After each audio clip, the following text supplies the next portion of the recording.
Kalevi Spordihall was packed with muscles and high hopes today as the 16th annual kickboxing tournament Est Open 2011 was held.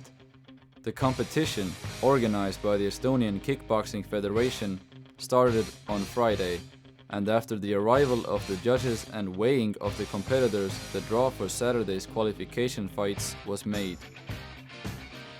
The contestants are defined as seniors or juniors and are divided into 6 different fighting classes and weight divisions.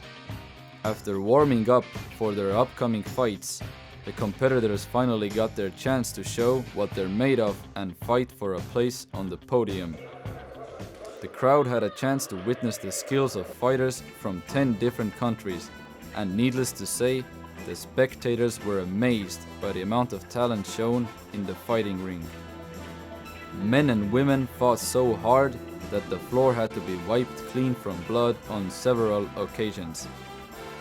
The qualifications will go through on Saturday, and the Est Open 2011 finals will be held on Sunday, where the first 3 places will receive their medals and diplomas. Although the competition was fierce, the fighting always stayed in the boxing ring, and the contestants kept it cool after the bell had rung.